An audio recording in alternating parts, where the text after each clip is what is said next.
ito, alam ko, matagal na ito, but I've always wanted to to ask you this. Nagkagusto ka kay Pia Wurtzbach? Opo.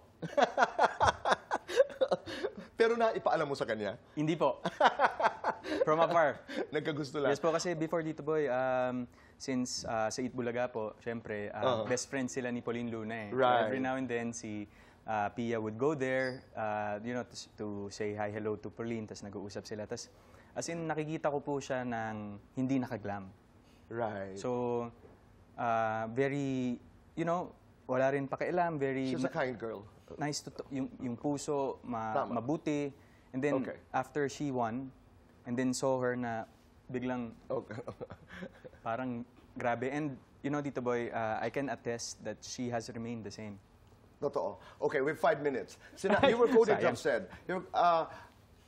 masarap ma-in love, pero hindi sa lahat ng pagkakataon, pag-ibig ang sagot. Yes po. Exactly what did you mean by that? Sometimes po kasi because of the essence of the word love, parang anything can be answered by it. But sometimes, right now, Hindi naman. hindi po lagi. Oo. Hindi po lagi. Richard, Mikey Quintos is our guest here.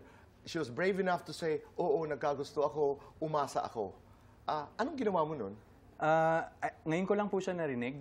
Actually, Okay. nagulat po ako na yun. But Mikey and I were very close during the tapings po ng... At sabi na, you're friends now. Yes, I mean, we are. She has a boyfriend. Yes po. But, yan, kaming tatlo nila Mikoy po, maliligalig kami. But, siguro po parang, I don't know, ako po kasi ang understanding ko is at the context of friendship.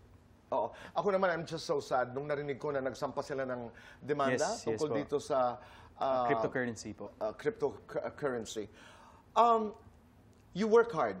Masinop ka sa pera. Diretsang tanong. Are you close to the billion mark in terms of savings? How much are you worth? Sabi mo kasi wala na tayong pag-uusapan eh. Ayan. Ba't ang pula na ng tenga mo dito mo?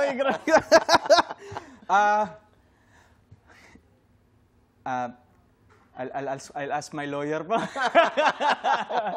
Pero nakakatuwa lang, di ba? Yes, Tito Boy. Nakakatuwa lang. Yes, Tito Boy. I'm really so proud. I'm really so proud. Pero you're forgiving, no? Yes po. You have, ang dami mo kasi mga sinasabi, you know, I will fight for the reasonable thing, you know, which is not always right. Pero pag ang integridad ko ay nakasalalay, I will fight for it. And then, ang hirap maging mabait. Opo.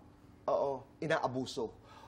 Pag kailangan ka, Hindi ko lang maalala. Yes, maalala. Pag gusto mo naman, you're in trouble, halos wala kang makausap. Very briefly lang, saan ang mga pinanggagalingan nun? Experiences with people, Tito Boy. Talaga, generally. Generally po. Oo. And yan ang takeaway mo.